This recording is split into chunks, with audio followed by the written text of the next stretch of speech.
네, 우리 권사님의 고백처럼 주님이 우리의 산성이 되시고 주님이 우리의 소망이 되시는 줄을 믿습니다.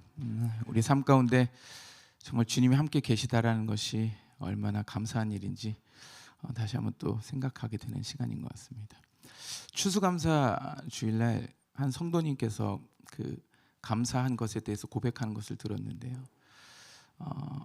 무엇이 하나님께 제일 감사한가 이렇게 고민을 해보셨다고 합니다. 근데 지금 직장을 잘 다니고 계신데 이 직장 때문에 감사하게 되면 혹시나 이 직장을 잃게 되면 감사의 제목이 사라지는 것. 지금 너무 건강하시답니다. 그래서 건강을 감사할까도 생각을 해봤는데 혹시나 이 건강을 잃게 되면 또 감사가 사라지니까 막 고민을 하시다가 떠올랐습니다. 제일 감사한 거 한 가지, 하나님께서 여전히 나를 사랑하신다는 사실. 그거는 변함이 없기 때문에, 건강이 사라지듯 직장을 잃듯이 그렇게 변화되는 게 아니기 때문에 그거 하나만큼은 제가 정말 감사할 수 있을 것 같습니다 라고 고백하는 것을 들었습니다. 산성 되시고 소망 되시는 그 하나님의 사랑과 그 은혜가 여러분의 모든 삶 가운데 함께 하시기를 주님의 이름으로 축복합니다. 아멘. 담임 목사님께서 지금 이번 주 월요일부터 일주일 동안 이렇게 금식하시면서 특별 기도의 시간을 기도원에서 가지고 계십니다. 성도님들 위해서, 또 교회를 위해서, 그리고 2021년을 마무리하고 2022년을 이제 시작하고 또 사역을 계획하시면서 특별 기도의 시간을 가지고 계신데, 여러분 중보해 주시고 하나님의 그런 세미한 음성에도 반응할 수 있는 영적 분별력 허락해 주시고, 또 밤모섬의 그 사도 요한처럼 하나님의 은혜와 그 생명을 살리는 그 말씀의 영에 사로잡히는 귀한 시간 될 수 있도록 함께 중보해 주시기 바랍니다. 특별히 금식 중이시라서 유혹을 잘 이겨내실 수 있도록 또 기도해 주셨으면 좋겠습니다. 담임 목사님이 안 계셔서 오늘 또 좀 일찍 끝날 수 있는 은혜가 있을지 모르겠습니다. 네, 신약 성경에서 말씀을 뜻하는 두 가지 단어가 있습니다. 바로 로고스와 레마라는 단어입니다. 두 단어를 구분하는 것이 쉽지는 않지만 일반적으로 로고스는 기록된 말씀, 즉 이 성경을 말합니다. 아주 객관적인 말씀이죠. 누구에게나 동일하게 적용되는 진리입니다. 한편 레마는 조금 주관적입니다. 기록된 말씀을 통해서 나에게 주시는 말씀입니다. 우리가 이제 큐티를 가지고 큐티를 하고 있는데요. 큐티는 그날의 본문 이 로고스를 통해서 나에게 주시는 그 레마를 깨닫고 적용하게 되는 시간이죠. 로고스는 변함이 없습니다. 영원한 진리입니다. 이사야 40장 8절 말씀처럼 푸른 마르고 꽃은 시들지만 우리 하나님의 말씀은 영영이 서리라 이렇게 말씀하셨는데, 변하지 않는 진리죠. 로고스는 변하지 않습니다. 하지만 레마는 그 사람의 영적 상태나 상황이나 여건에 따라서 조금씩 다르게 임합니다. 사도행전 2장에 보면은 이제 오순절 성령 강림 사건이 있습니다. 어떻게 하셨냐? 불의 혀같이 갈라진 성령이 임하셨는데 각 사람에게 임하셨다고 그랬습니다. 영어 성경에 보면 each of them이라고 되어 있는데 한 사람 각 사람에게 따로따로 임하셨다라는 거예요. 한 번에 성령 확 오신 게 아니라 한 사람에게 각각 제각기 임하셨다라는 거예요. 레마는 그래서 하나님께서 나에게 주시는 말씀이 있다라는 것이죠. 각기 다른 은혜들을 우리 안에 주신다는 것입니다. 이런 큐티를 할 때, 하지만 우리가 조금 주의를 해야 되는 게 뭐냐면은 한 문장에 너무 집중하시면, 물론 중요한 것은 로고스입니다. 근데 이 로고스에서 한 문장, 한 단어만 집중해서 보시면은 아주 우리는 큰 오류를 범하게 될 수 있습니다. 예를 들면 어떤 분이 말씀을 묵상을 하다가 하나님 오늘 저기 말씀을 주십시오 하고 성경책을 딱 폈는데 이런 말씀이 있는 거예요. 유다가 가서 목매달아 죽으니라. 적용을 해야 되는데 어떻게 적용을 하나요? 이거 적용을 하면 끝인데, 안 되겠다 싶어서 하나님 이건 제게 아닌 것 같아요 하고 다시 덮고 진짜 제 말씀을 주십시오 하고 딱 열었는데 너도 가서 이와 같이 하라. 이 단어와 이 문장에만 우리가 집중을 해서 적용을 하게 되면 큰 오류를 범합니다. 왜 유다가 목매달아 죽을 수밖에 없었는지 그 컨텍스트와 상황과 여건을 함께, 문맥과 함께 봐야 하는데 그 단어만 보게 되면은 우리는 큰 오류를 범하게 되는 거죠. 저는 오늘 말씀을 전하면서 기도하면서 소망했던 것이 무엇이냐면은, 우리가 이제 함께 나눌 이 요한복음 2장 말씀, 여러분 너무도 잘 아시는 말씀일 겁니다. 요한복음 2장 말씀, 이 로고스를 통해서 이 로고스를 통해서 오늘 하나님께서 여러분 각 사람에게 레마로 임하실 수 있게 되기를 축복합니다. 하나님의 말씀은 살아있고 활력이 있어 좌우의 날선 어떤 검보다도 예리하여 혼과 영과 및 관절과 골수를 찔러 쪼개기까지 하며 또 마음과 생각과 뜻을 판단하나니. 히브리서 4장 12절 말씀. 이 살아있는 운동력이 있는 하나님의 말씀이 여러분에게 오늘 이 밤 임하셔서 혹시나 용기가 필요한 분이 있다면 그 용기를, 이 말씀을 통해서 위로를 받기 원하시는 분이 있다면 그 위로를, 결단이 필요한 분이 있다면 그 결단을, 아니면 회개가 필요한 분이 있다면 그 회개가 임하실 수 있게 되기를 간절히 소망합니다. 저는 오늘 이 말씀을 통해서 여러분을 논리적으로요 제가 설득하고 막 그런 시간이 아니에요. 제가 설명하고 그런 시간이 아닙니다. 그럴 것 같았으면은 프리젠테이션 준비해 갖고 와서 넘기면서 정말 잘 설득했을 겁니다. 잘 설명하고 권면했을 겁니다. 하지만 저는 그런 시간이 아닙니다. 저는 이 단위에서 하나님의 로고스를 선포하는 시간이고, 여러분 그 자리 가운데서 하나님의 레마를 받는 시간입니다.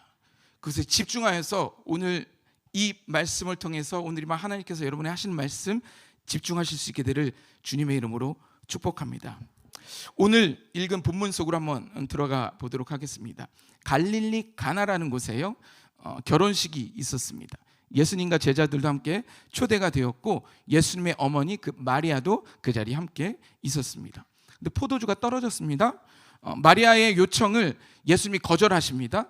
그리고 무슨 이유에서인지 다시 마음을 바꾸셔서 하인들에게 물을 채우라고 하시고 그 물을 갖다 주라고 하시니 떠다 주었더니 포도주가 되었다라고 하는 아주 짧은 이야기입니다. 결혼식은요 아주 좋은 날입니다. 웃음이 있고 기쁨이 있고 축복이 있는 날입니다. 잔치죠. 행복이 있고. 이스라엘 전통에서요 결혼식에서 신랑 신부 다음으로 중요한 게 포도주입니다. 술이 그렇게 말씀하실 수 있겠지만 그 문화에서는 신랑 신부 다음으로 그 결혼식이라는 잔치에서 가장 중요한 게 포도주였습니다. 근데 포도주가 떨어진 거죠. 꼭 있어야 되는 게 없어진 겁니다. 우리나라 잔치집에도 꼭 있어야 되는 것이 있습니다. 옛날 잔치집이죠.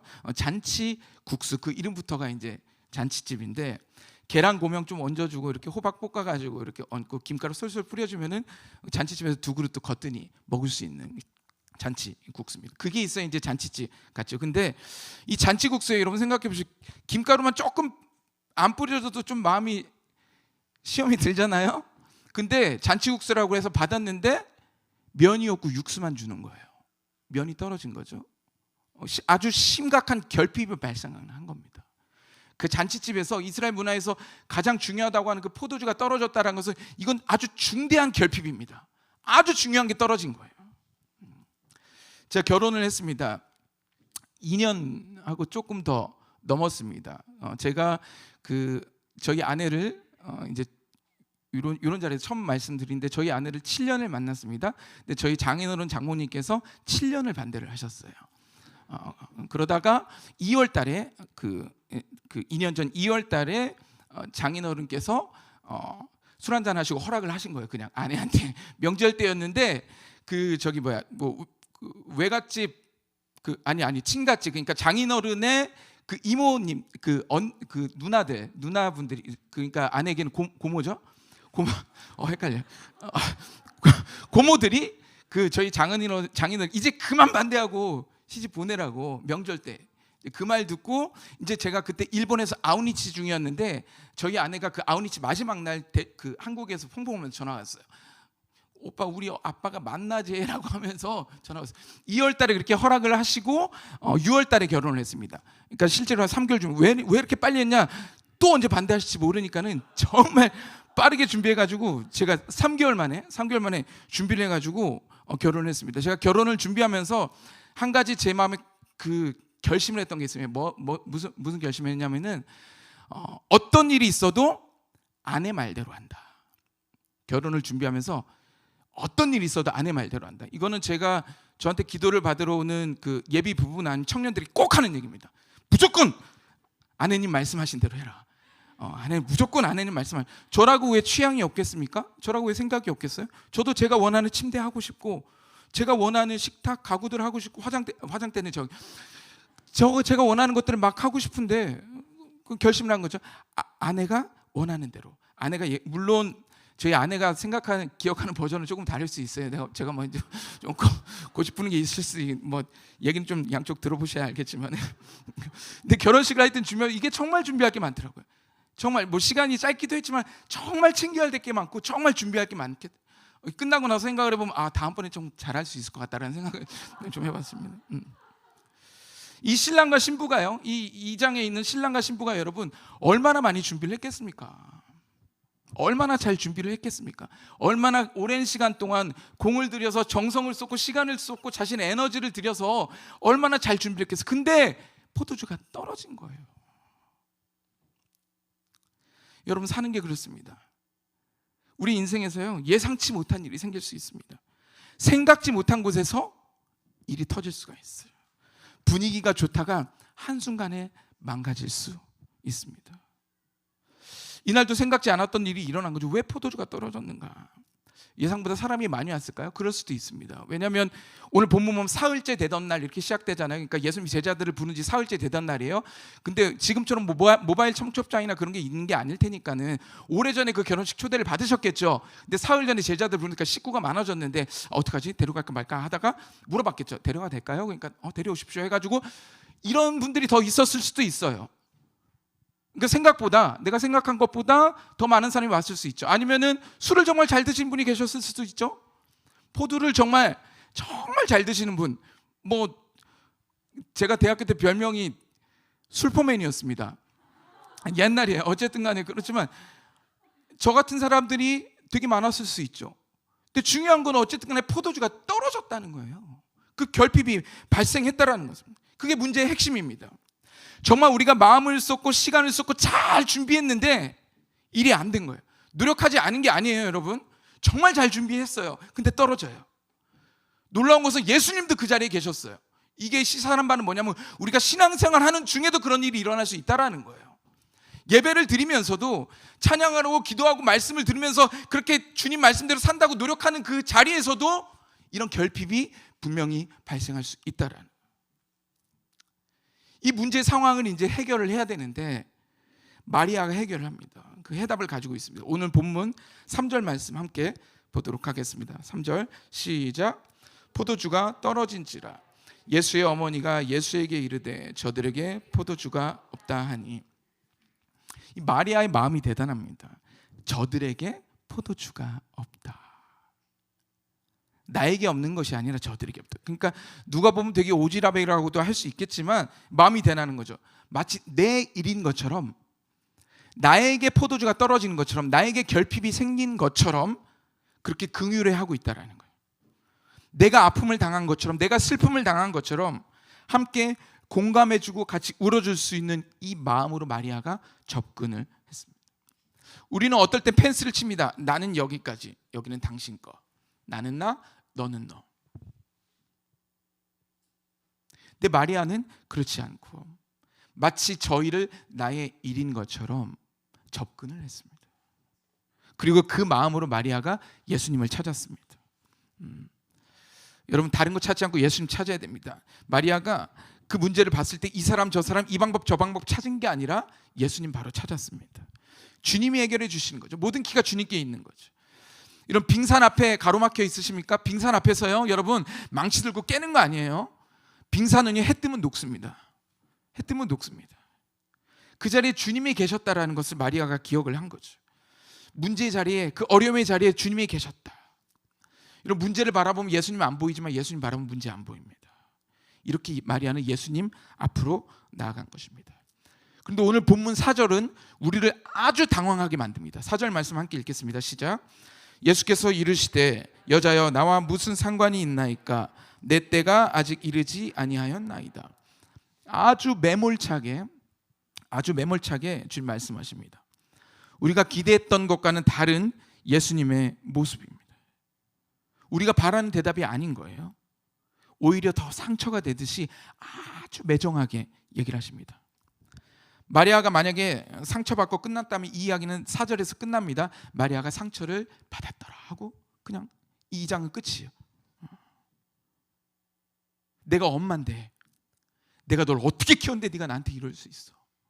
내가 너한테 쏟은 돈과 시간이 얼만데 네가 아들이 나에게 이룰 수 있어 라고 이 본전의식에 사로잡혀가지고 원망을 할 수 있었겠죠.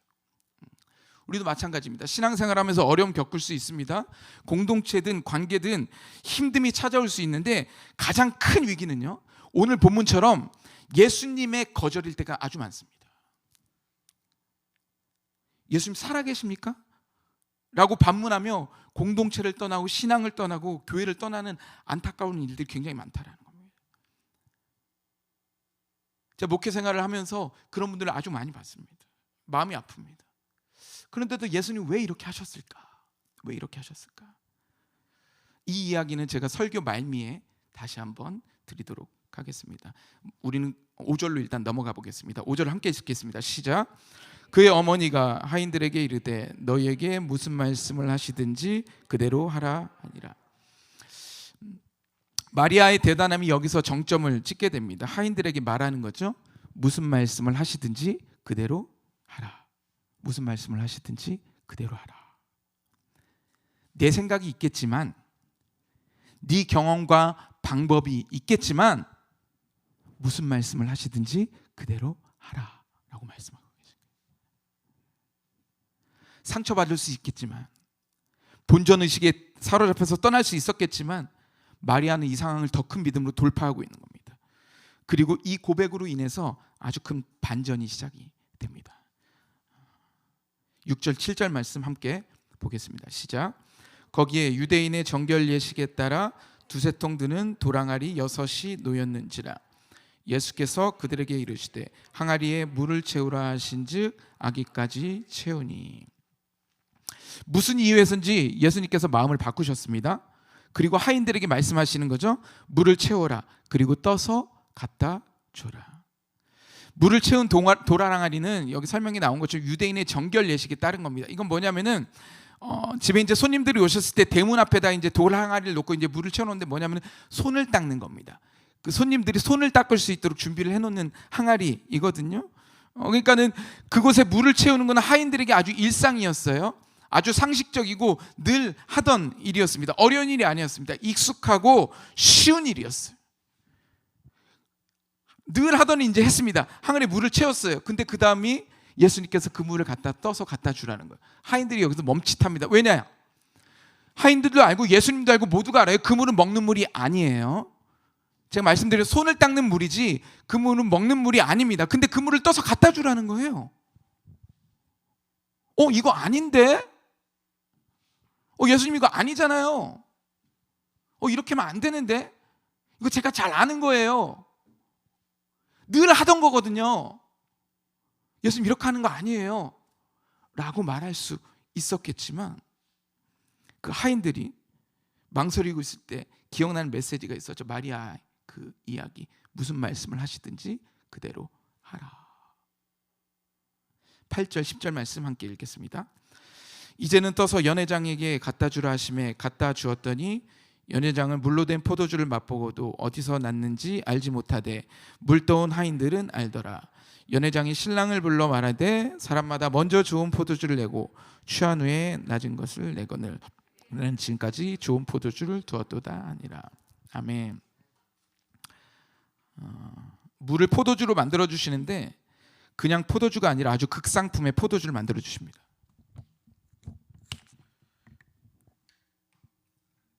우리의 문제를 그냥 해결해 주시는 것이 아니라 아주 최고의 것으로 바꿔 주시는, 그냥 그런 포도주를 만드시는 게 아니라 포도주를 바꾸시는 순간 아주 극상품, 아예 하이엔드급의 포도주를 만들어 주시는 거죠.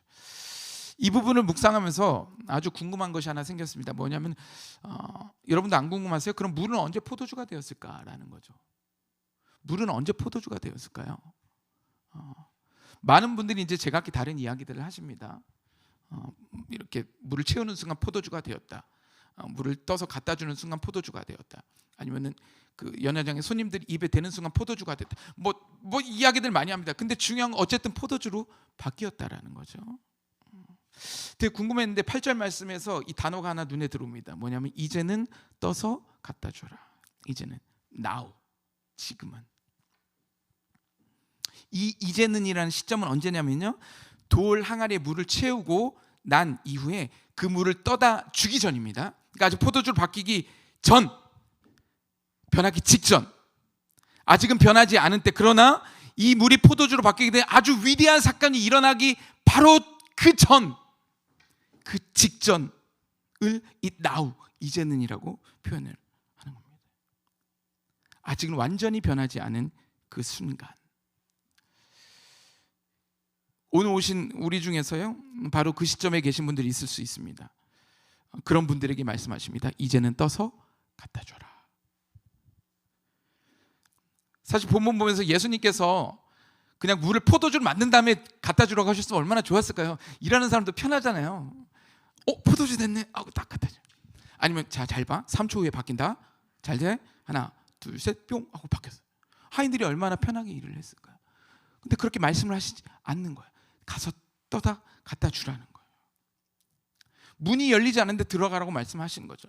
요단강이 홍해가 갈라지지 않았는데 발을 들여놓으라는 거예요. 여리고가 무너지지 않았는데 돌으라는 거예요. 이 말도 안 되는 상황 가운데에서 이 하인들이 순종을 하는 거예요. 우리는 생각합니다. 아직 맹물인데 어떻게 갖다 주지? 그래서 우리는 기다려요. 완벽해질 때까지, 포도주가 될 때까지 기다립니다. 상황이 완벽해지고 모든 게 정리가 될 때까지 우리는 기다리는 거예요. 근데 주님은 우리에게 말씀하시는 거죠. 이제는 떠서 갖다 줘라. 여러분 기억하시고, 순종하면 주님의 타이밍이 시작되는 거예요. 이 시간이 아주 기가 막힌 타이밍입니다. 나는 아직 준비가 되지 않았는데 가라고 하시는 거예요. 여러분, 우리 인생이 완벽히 준비되는 시간이 올까요? 얼마 살지 않았지만 제 경험으로는 없습니다. 이걸 해놓으면 이게 부족해 보여요. 또 이걸 해놓고 보니까 이게 또 다 안 됐어요. 인생이 완벽하게 준비된 시간? 절대. 그리고 완벽히 준비돼서 하는 건 순종이 아니죠. 이미 포도주로 변했는데 갖다 주는 건 순종이 아니죠.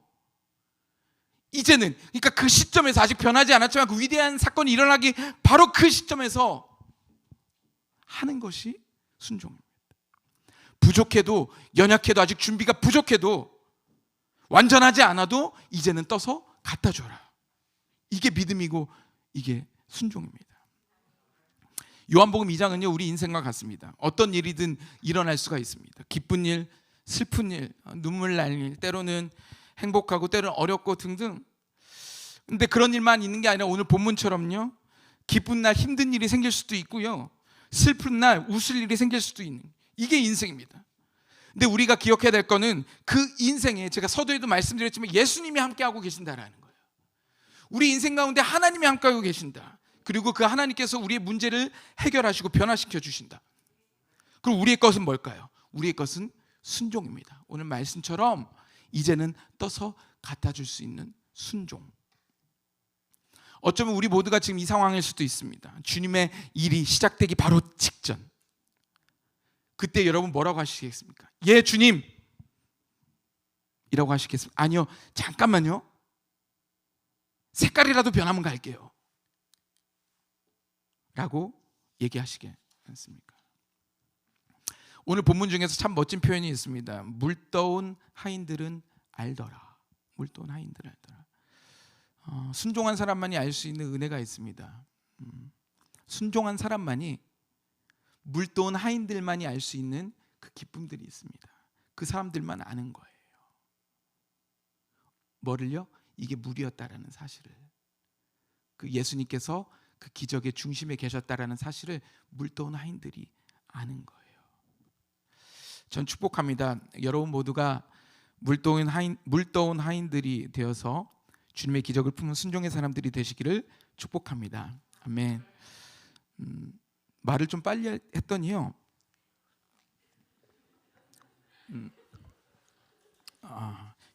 말을 정말 빨리 했더니 이제 설교가 얼마 안 남았습니다. 여러분, 말씀을 좀 정리해 보겠습니다. 마리아의 긍휼의 마음을 품으십시오. 누군가의 아픔을 내 아픔처럼 공감하고 같이 느끼고 내 일처럼 여기는 그 안타까워하는 마음들, 이 마음이 있으시기를 축복합니다. 여러분, 그리고 문제가 생겼을 때 예수님을 찾으십시오. 예수님이 거절해도 더 큰 믿음으로 돌파하십시오. 그리고 순종하십시오. 이 엄청난 기적의 사건이 일어나기 바로 직전에 조금 어렵고 부족하고 연약해 보여도 순종하십시오. 무슨 말씀을 하시든지 그대로 해보십시오. 이 물을 포도주로 바꾸시는 하나님의 은혜가 여러분과 함께 하실 것입니다. 아멘. 끝으로 제 이야기 잠시 드리고 오늘 말씀 맺도록 하겠습니다. 제가 말씀드렸지만 제가 결혼한 지 2년이 조금 넘었습니다. 근데 제가 착각을 했던 게 있습니다. 뭐냐면은 결혼을 하면 바로 아이가 생기는 줄 알았어요. 잘 안 생기더라고요. 제가 아내에 비해서 나이가 조금 많아서 조금 조급해지더라고요. 작년이었습니다. 결혼 1주년이 되는 때였는데 평소에 이제 제가 시간을 많이 같이 못 보내주고 해서 미안하고 하는 마음에 결혼 1주년 기념으로 해가지고 1박 2일로 여행을 좀 잡았습니다. 그래서 숙소를 예약을 하고 여행을 가기로 한 이제 당일날 아침인데 새벽부터 아내가 막 깨우는 거예요. 오빠 일어나봐 막 그러면서 깨우는 거예요. 그래서 무슨 일이야 하고 이렇게 눈을 떠서 봤더니 머리를 이렇게 내미는데, 결혼하신 분들 아실 겁니다. 이 임신 테스트기라고 이렇게 작은 게 있는데 그게 2줄이면 임신, 1줄이면 임신이 아닌데 이걸 보는데 이걸 2줄이라고 하기도 그렇고 1줄이라고 하기도 그렇고 이게 마음먹은 대로 보인다고 하더라고요. 그래서 2줄 같기도 한데 그래가지고 설레는 와 제가 성격이 되게 급하거든요. 그래서 여행 가는 날 그날 아침에 바로 병원부터 갔습니다. 병원 가서 피 검사를 했는데 아니나 다를까 임신 되었습니다. 그래서 너무 감사하고 너무 기쁘고 하루하루가 정말 소중하죠. 그래서 그 놀러 가서도 1박 2일 동안 태명을 뭘로 짓지 막 그 고민만 했어요. 하루하루 행복해서 태명을 하루라고 지었습니다. 하루하루 행복하게, 그리고 하나님이 이루어 주신 아이, 그래가지고 하루라고 태명을 지었습니다. 결혼 전에 이제 저희 아내랑 또 하나의 비전이 있었던 게 뭐냐면 같이 손잡고 그 베이비 페어, 그 유아 박람회 그런 거 가는 거였거든요. 또 열린 거예요. 그래가지고 근데 제가 사역이 잡혀서 저는 같이 못 가고 아내가 이제 혼자 갔습니다. 이제 쫙 둘러보고 있었겠죠. 저한테 전화를 했어요. 전화를 해서 오빠 우리 젖병 소독기 살까? 그러는 거야. 그래서 뭐지? 그때 알았습니다. 젖병을 소독해야 되는 줄. 그래서 뭐지? 그래? 얼마야? 그러니까는 얼마? 그래서 그러더라고요. 그래서 조금만 생각해 볼까? 돈 때문에 그런 거 아니에요. 돈 때문에 그랬어요. 그렇게 하루하루 정말 기쁘게 살아갔습니다. 올해는 정말 좋은 일만 생기겠구나 하는 마음들 가졌습니다. 이제 정기적인 진찰이 월요일 날 있었는데 진찰을 봤는데 약간의 이상 소견이 있었습니다. 그래서 아니겠지 하고 이제 금요일 날 다시 이제 검진을 보자고 해서 금요일 날 다시 이제 병원을 찾았는데 결과는 유산이 되었죠. 참 받아들이기가 좀 어려웠습니다. 제가 목사지만은 좀 많이 흔들리더라고요. 그날 밤 아내가 저한테 울면서 이렇게 물어보는 거예요.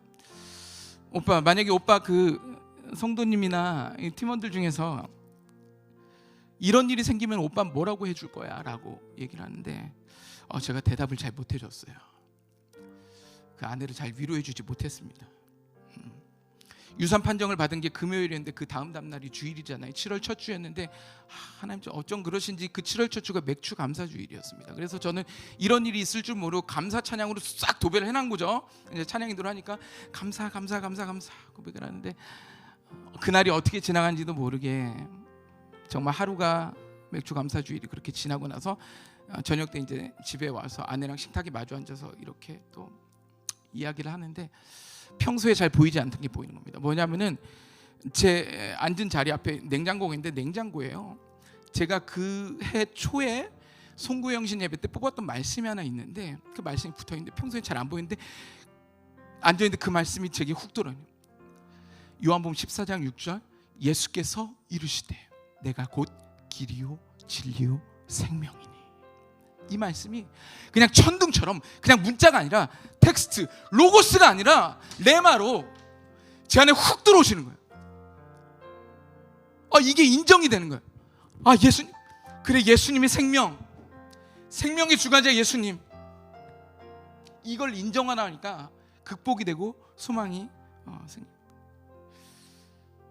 그리고 아내에게 말했습니다. 지난번에 너가 물어봤잖아. 이런 일 겪은 팀원들한테 어떻게 위로해 줄 거냐고 내가 그때는 정말 잘 대답 못했는데 이제는 내가 정말 잘 위로해 줄 수 있을 것 같아. 나처럼 아픔 당한 가정이 있으면은 정말 잘 위로해 줄 수 있을 것 같아 하고 아내가 이제 감사 기도를 하고 정신이 좀 드니까 생각이 들. 젖병소독기 안 사길 잘했구나. 생각이 좀 들면서 사실요 오늘 이 이야기는 뭐 할 생각은 없었습니다. 뭐 저도 아픔이 있는 이야기인데 굳이 뭐 해서 뭐랄까. 근데 지난주에 교회 안에서 공동체 안에서 좀 안타까운 소식을 접하면서 이 생명에 대해서, 이 성도의 죽음에 대해서, 예수님의 생명이라는 이 사실에 대해서 좀 깊이 묵상하게 된 시간들이 있었습니다. 우리가 때로 이해할 수 없고 또 준비되지 않은 그 이별을 맞이하게 됩니다. 하나님 왜 그러셨을까라는 의문들을 가지게 됩니다. 지난 한 주간 묵상을 통해서 하나님께서 제게 주시는 마음 가운데 하나는, 성도는 언제 죽는가? 여러분, 우리는요 수명이 다해서 죽는 게 아니라 우리의 사명이 끝나면 주님께 가는 것입니다. 수명이 다하면 끝이 아니라 사명이 다하면 그때가 끝이라는 사실입니다. 이것이 성도의 죽음이, 이것이 예비하신 영원한 하늘나라로 가는 성도의 걸음이라는 것입니다. 그렇다면 아직 살아있는 우리에게는 뭘까요? 수명이 남아있는 걸까요? 아니요, 살아있는 우리에게는 사명이 남아있는 겁니다. 아직 못다한 일들이 우리 가운데 있기 때문에 우리는 이 땅 가운데서 그 예수님 생명을 붙들고 살아가고 있는 것이죠. 그게 우리 안에 있는 그 생명이고 바로 그 사명입니다. 그렇다면 이 사명을 어떻게 이룰 것인가? 오늘 설교의 제목입니다. 말씀하신 대로 살아가는 것, 바로 순종하면서 살아가는 것, 이것이 바로 우리에게 남은 이 사명을 이루어가는 길이라고 저는 믿습니다. 아까 4절 말씀 보면서 말씀드렸죠. 설교 말미에 한 번 더 말씀드리겠다고. 뭐냐면요, 예수님 좀 매정하셨죠. 우리가 좀 기대했던 것과는 다른 응답, 우리가 생각했던 것과는 다른 인생의 길로 가는 것들을 보면서 당황스러운 거예요. 예수님 어떻게 이러실 수 있지? 막 거절하시는 게 정말 힘들잖아요. 근데 여러분, 예수님 다 보고 계셨습니다. 다 알고 계셨습니다. 이게 매정하셨을 것 같던 그 예수님이 언제 그러신지, 왜 그러신지도 모르겠지만 마음을 바꿔서 내 때가 아직 이르지 않았다고 그렇게 매몰차게 거절하셨던 분이 마음을 바꿔서 물을 포도주로 바꿔주시는 거예요. 다 알고 계셨던 거예요. 오늘 보면 마지막 절 11절에 이런 말씀이 있습니다. 갈릴리 가나에서 이 첫 표적을 행하셨대요. 뭐냐면은 이게 예수님께서 물을 포도주로 만드신 이 사건은 예수님께서 행하신 첫 번째 기적이었답니다. 여러분 잘 보십시오. 근데 우리가 이 초반부에 뭐라고 돼 있어요? 아직 내 때가 이르지 않았다라고 돼 있죠. 뭐냐면은 예수님의 계획 속에 원래 첫 번째 기적은 이게 아니었던 거예요. 예수님의 계획과 예수님 타임라인 가운데 원래 행하려고 하셨던 첫 번째 기적은 이게 아니었어요. 그러니까 내 때가 이르지 않았다라고 말씀하시는 거예요. 근데 그 마음을 바꾸신 거예요. 왜? 우리 때문에 바꾸셨다. 예수님 절대자십니다. 최고 권위자시고 창조주고 신이세요. 스스로 결정하신 대로 행하셔도 누구 하나 뭐라고 할 수도 없어요. 근데 그 예수님이 바꾸시는 거예요.